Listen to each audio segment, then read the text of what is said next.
जय गुरुदेव। मेरे प्यारे प्यारे भक्तों, आप लोग कैसे हैं? आशा करते हैं आप सब बहुत अच्छे होंगे और आप जहाँ कहीं भी होंगे आप हमारे द्वारा बताए गए प्रयोगों से लाभ उठा रहे होंगे। मेरे प्यारे प्यारे भक्तों, आज मैं आप सभी को बहुत ही शक्तिशाली साधना बताने जा रहे हैं जो कि खाटू श्याम बाबा की साधना है। यह साधना भक्तों बहुत ही प्रभावशाली और तीव्र चमत्कारी साधना है। ये साधना के द्वारा भक्तों आप अनेकों कार्य सिद्ध कर सकते हैं, अपनी मनोकामना पूरी कर सकते हैं। मेरे प्यारे प्यारे भक्तों, आप लोग खाटू श्याम बाबा के नाम से बहुत ही सुना होगा, लेकिन भक्तों आज मैं आपको प्रत्यक्ष साधना बताने जा रहा हूँ। एक ऐसी साधना है भक्तों जो कि खाटू श्याम बाबा को बहुत ही जल्दी प्रसन्न कर देती है। खाटू श्याम बाबा आपके हर कार्य को सिद्ध करने के लिए, आपकी मनोकामना पूरी करने के लिए सदैव तत्पर रहते हैं। खाटू श्याम बाबा इतने दयालु हैं कि अगर आपकी साधना में कुछ थोड़ी बहुत गड़बड़ भी हो जाती है तो भी वह प्रसन्न होकर के आपकी मनोकामना पूरी करते हैं। ऐसा आजमाया जा चुका है। आप लोगों में से बहुत लोग ऐसे हैं जो कि खाटू श्याम बाबा के बारे में जानते हैं, लेकिन आप लोगों में से बहुत सारे भक्त ऐसे भी हैं जो कि खाटू श्याम बाबा के विषय में नहीं जानते हैं। तो उनके लिए मैं बताना चाहूँगा। ये आप लोगों ने बहुत ही ज़्यादा सुना होगा कि हारे का सहारा खाटू श्याम हमारा। ये सत्य है भक्तों। जो भी भक्तों आपको मुसीबतें आई हुई हैं, जो भी आपके कार्य सिद्धि नहीं हो रहे हैं, यदि आप हर जगह से परेशान हैं लेकिन आपका कोई कार्य सिद्धि नहीं होता है, तो भक्तों आप लोग खाटू श्याम बाबा की यह साधना कीजिएगा। निश्चिंत ही आपका वह बिगड़ा हुआ कार्य बनेगा। यदि आप लोग खाटू श्याम बाबा की साधना ना भी करें, सिर्फ उनके नाम का उच्चारण करें, उनका अंतर मन में ध्यान करें, तो भी भक्तों आपके अनेक कार्य सिद्ध हो जाते हैं। लेकिन भक्तों अगर विधि विधान से उनकी साधना को ही सिद्ध कर लिया तो समझिएगा कितना बड़ा प्रभाव आपको देखने को मिलेगा। यदि आपके घर में धन संपत्ति की कमी रहती है, आपके घर में सुख शांति नहीं रहती है, आपके दुश्मन आपका बुरा चिंतते हैं, आपका कोई कार्य नहीं बन पाता है, आप दिन रात मेहनत करते हैं लेकिन आपका कोई कार्य सिद्ध नहीं होता है, इधर से पैसा आता है उधर चला जाता है, आपके घर में पैसा नहीं रुकता है, आपके ऊपर बहुत सारा कर्जा हो चुका है, कर्जा पार होने का नाम ही नहीं ले रहा है, तो भक्तों में ऐसे में आपको परेशान नहीं होना है। आपको निश्चिंत ही इस साधना को करना चाहिए। ये साधना को आप घर बैठकर बहुत ही आसानी से कर सकते हैं। इसमें कहीं बाहर जाने की भी कोई आवश्यकता नहीं पड़ती है। यहाँ तक कि इसमें विशेष नियम संयम की भी आवश्यकता नहीं पड़ती है। लेकिन हाँ, थोड़ा बहुत तो होता ही है। पूजा पाठ में थोड़ा बहुत नियम संयम तो ज़रूर ही करना पड़ता है। यदि आप थोड़ा बहुत भी नियम संयम नहीं करते हैं तो समझिए आपकी पूजा करने का कोई फ़ायदा नहीं है। आपके द्वारा की गई पूजा आपको उतना अच्छा फल नहीं प्राप्त करने देगी। इसीलिए आपको जब भी साधना करना हो या किसी की पूजा अर्चना करना हो, किसी का ध्यान करना हो, तो आपको सच्चे मन से ही करना है, तभी आपको अच्छे से अच्छा फल प्राप्त करने को मौका मिलेगा। आप लोगों को मैंने संक्षेप में थोड़ी बहुत जानकारी बता दिया है खाटू श्याम बाबा के विषय में। यदि मैं विस्तार से और भी जानकारी बताऊंगा तो भक्तों वीडियो काफ़ी लंबा हो जाएगा। वीडियो काफ़ी लंबा ना हो, आपको अच्छे से अच्छी जानकारी और जल्दी जानकारी मिल जाए, इसीलिए भक्तों चलिए वीडियो को स्टार्ट करते हैं। यदि उनके बारे में आपको और कुछ जानना है तो आप लोग यूट्यूब पर सर्च कर लीजिएगा, वहाँ पर आपको विस्तार से अन्य जानकारियाँ भी प्राप्त हो जाएंगी। यहाँ पर हम आपको बताने वाले हैं कि खाटू श्याम बाबा की साधना कैसे की जाती है जो कि निर्विघ्न संपन्न हो जाती है। ये साधना करने पर कोई भी प्रकार से कोई भी विघ्न बाधा उत्पन्न नहीं होता है, निर्विघ्न ही यह साधना संपन्न हो जाती है। इसीलिए भक्तों आपको ध्यान से देखिएगा और समझिएगा ये साधना कैसे और किस दिन करना होता है, इसका प्रभाव आपको कितनी देर में देखने को मिलेगा। तो चलिए भक्तों आप सभी को विस्तार से बताते हैं। लेकिन इससे पहले भक्तों आप लोगों से कहना चाहेंगे, यदि आप लोग हमारे वीडियो को पहली बार देख रहे हैं, वीडियो अगर आपको पसंद आए तो आप हमारे वीडियो को लाइक ज़रूर कर दीजिएगा। यह वीडियो आप कहाँ से देख रहे हैं, आप अपने ज़िले का नाम कमेंट बॉक्स में ज़रूर लिखिएगा, जिससे हमें यह पता चल जाएगा कि हमारा वीडियो कहाँ कहाँ से लोग देख पा रहे हैं। यह साधना करने के लिए कार्तिक शुक्ल पक्ष की एकादशी को की जाती है। वैसे तो आप इसको कभी भी कर सकते हैं। ये साधना को आप रविवार को कर सकते हैं, सोमवार को कर सकते हैं, मंगलवार को कर सकते हैं और शुक्रवार के दिन भी कर सकते हैं। ये साधना आप अपने घर पर बैठ करके ही कर सकते हैं, बाहर जाने की आवश्यकता नहीं है। यदि आप फिर भी बाहर जाना चाहें तो आप बाहर जाकर के कर सकते हैं, कोई आपत्ति भी नहीं है। यदि आपके घर में ज़्यादा शोरगुल नहीं होता है तो आप भक्तों अपने घर पर कर सकते हैं। यदि आपके घर में नन्हे मुन्ने बच्चे हैं, छोटे छोटे बच्चे हैं, आपके घर में हमेशा शोरगुल होता रहता है, तो आप इस साधना को तब कर सकते हैं जिस समय आपके घर में बच्चे सो जाएं और आपको कोई टोक न पाए। उसी समय आप अपने घर में आराम से बैठ करके यह साधना कर सकते हैं। ये साधना करने में आपको क्या क्या सामग्री की आवश्यकता पड़ेगी तो चलिए भक्तों आप लोगों को वो बता देते हैं। यहाँ पर कुछ सामग्री ऐसी है जो कि मैं आपको दिखाने वाला हूँ, और कुछ सामग्री ऐसी है जो कि यहाँ पर उपलब्ध नहीं थी, इसी कारण से वो सामग्री आपको हम दिखा नहीं सकते हैं, लेकिन उसकी फ़ोटो ज़रूर आपको स्क्रीन पर दिखा देंगे। तो सबसे पहले भक्तों आपको चाहिए होगा सिंदूर की स्याही। जी हाँ भक्तों, आप लोग देख सकते हैं, आपको सिंदूर ऐसा लेना है, सीधे मार्केट से ही लाना है। कोई भी सामग्री आपको बिना जान के नहीं लेना है। ये सिंदूर आपको अपने घर का यूज नहीं करना है, जो कि घर पर माताएं बहनें यूज करती हैं। उस सिंदूर को आपको कदापि ही नहीं लेना है। सीधे मार्केट से जाना है और वहाँ से 5 रुपये 10 रुपये की डिब्बी मिल जाएगी, वहाँ से आप लोग प्योर सिंदूर ले आइएगा। और उसी सिंदूर को आपको एक कटोरी में आपको रख लेना है और थोड़ा सा उसमें पानी डाल देना है। पानी डाल करके उसको घोल लीजिएगा, अच्छे से स्याही बना लीजिएगा। तो इस तरीके से आपको स्याही बना लेना है, आप लोग देख सकते हैं। और उसके बाद में एक आपको सेंट की आवश्यकता पड़ेगी, यानी कि इत्र की आवश्यकता पड़ेगी। ये सेंट को कहीं कहीं पर इत्र भी बोला जाता है और कहीं कहीं पर सेंट भी बोला जाता है।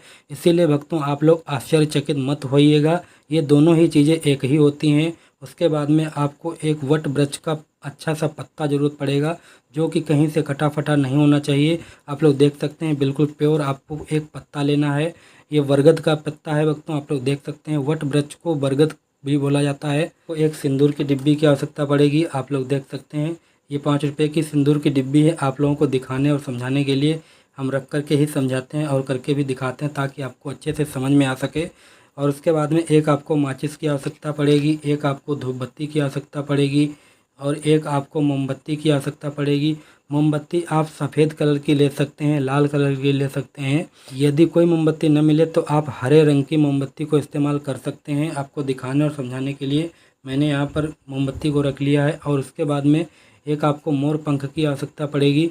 मोर पंख आप लोग देख लीजिएगा, करीब इतना बड़ा होना चाहिए कि जिससे आप यंत्र आराम से आसानी से लिख सकें। इस तरीके से आपको बहुत बड़ा आपको मोर पंख नहीं लेना है। मोर पंख से लिखते समय जो इसका अखिया होता है, ये वाला हिस्सा जो होता है, वो ज़मीन में टकराना नहीं चाहिए, यह ध्यान रखिएगा। इसीलिए जितना छोटा हो सके आपको मोर पंख लेना है और मोर पंख से ही आपको यंत्र का निर्माण करना होगा। और उसके बाद में आपको थोड़ी सी मात्रा में ये चावल की आवश्यकता पड़ेगी। आपको थोड़े से फूल की आवश्यकता पड़ेगी, जो कि हमने जल्दबाजी में तोड़ नहीं पाए थे, तो आपको फ़ोटो हम दे रहे हैं। जो सामग्री नहीं उपलब्ध है यहाँ पर, उसकी मैं आपको फ़ोटो दे रहे हैं और आप लोग उसको अपनी साधना में मेंशन कर लीजिएगा।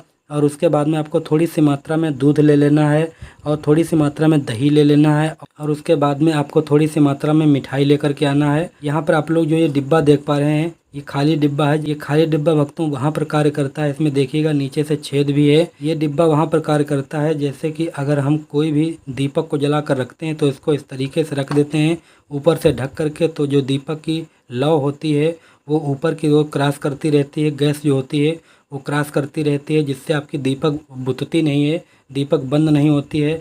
यदि थोड़ी बहुत हवा भी लगेगी तो भी आपका दीपक नहीं बंद होगा। यहाँ पर आप लोग डिब्बे का ना इस्तेमाल करके, अगर आपके पास में हो सके तो आप लैंप का शीशा इस्तेमाल कीजिएगा, लैंटीन का शीशा इस्तेमाल कीजिएगा। यहाँ पर हम लालटेन या लैंप का शीशा इसलिए नहीं इस्तेमाल कर रहे हैं क्योंकि वह काफ़ी बड़ा होता है, वह कैमरे में दिखाई आपको नहीं देगा। इसीलिए मैं यहाँ पर छोटे डिब्बे का जुगाड़ करके आपको दिखाने और समझाने के लिए यह तरीका अपनाया है, जिससे आपको अच्छे से समझ में आ सके और इसी तरीके से आप कीजिएगा।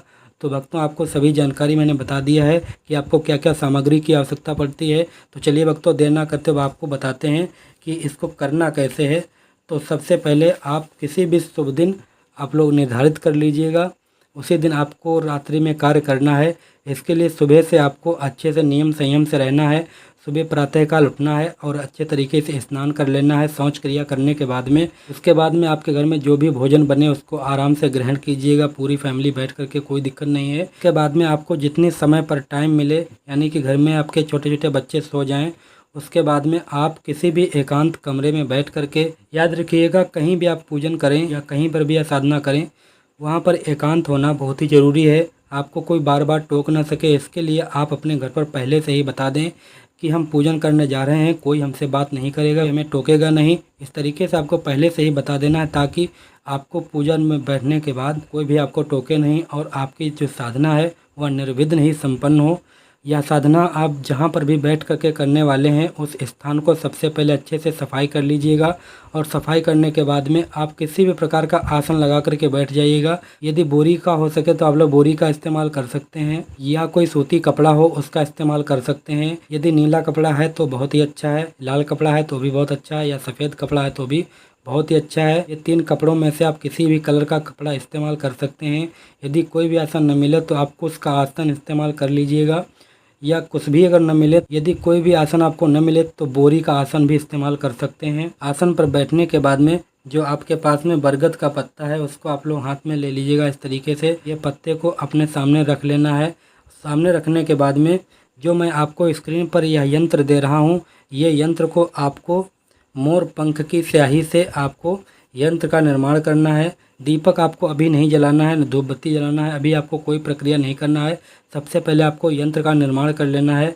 तो यहाँ पर भक्तों यंत्र आपको बना करके नहीं दिखाएंगे क्योंकि काफ़ी टाइम लग जाएगा, लेकिन मैं आपको यंत्र स्क्रीन पर दे रहा हूँ। इस फोटो को देख करके आप लोग यंत्र का निर्माण कर लीजिएगा। यहाँ पर आपको दिखाने और समझाने के लिए हम यहाँ पर कुछ भी ऐसे ही ऊट पटांग लिख देते हैं। यह यंत्र आपका जैसे ही बन जाए, मोमबत्ती को आपको प्रज्वलित कर लेना है। यहाँ पर मोमबत्ती भक्तों जो हम ले रहे हैं वह पहले से ही जली हुई मोमबत्ती है। आपको दिखाने और समझाने के लिए मैंने रख ली है। आप लोग देख सकते हैं भक्तों, मोमबत्ती हमारी जल चुकी है। मोमबत्ती जलने के बाद में मोमबत्ती को आपको नीचे स्थापित कर लेना है।